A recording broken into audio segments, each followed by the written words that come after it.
What was it about this character, about this project that attracted you to the role? Well, the thing that attracted me to the role is I've always asked directors, I was like, if you've got a character that anybody can go and play, you need to go and get anybody to play the character. When you have a character that's essential to the film and the plot of the story, but you don't know how to make him work, you know, that's when I'm intrigued.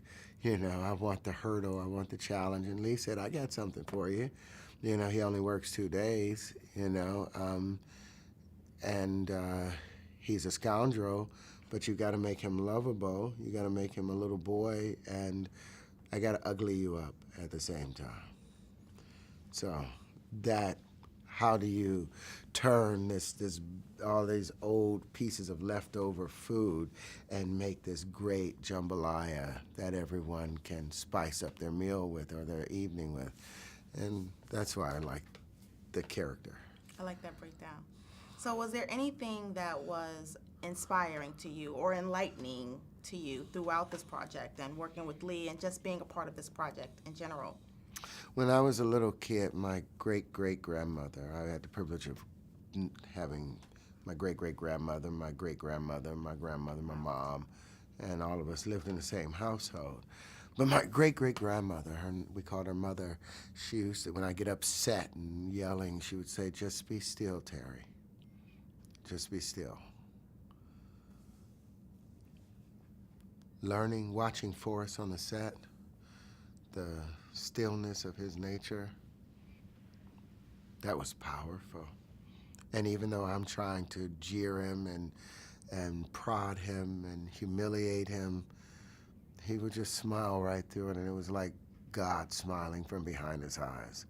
And I knew he wasn't faking it. That was coming from a true place that exists inside of Forrest, the human being. And now I know why he's named Forrest. You know, he's so broad and expansive. Such an amazing story. What do you want moviegoers to walk away with from this film? I want them to walk away saying Terrence Howard is amazing. On a PC level. Yeah. I want them to walk away. I just want them to remember all of the contributions and the sacrifices that so many have made, in order for us to have the relative peace that we have today. I want them to remember that sometimes when the anger that lies behind everyone else's eyes isn't because they're necessarily angry at you for something you've done. They may be angry about something that happened to their great-great-grandparents, the atrocities and indignities that they've experienced, and the pain, and remember that maybe they're carrying a heavier load, and maybe you can lighten it just by smiling at them instead of returning their angry smile. A little kid screaming in the middle of the street is not necessarily screaming because he's a mean and ugly kid. He's screaming because he's in pain.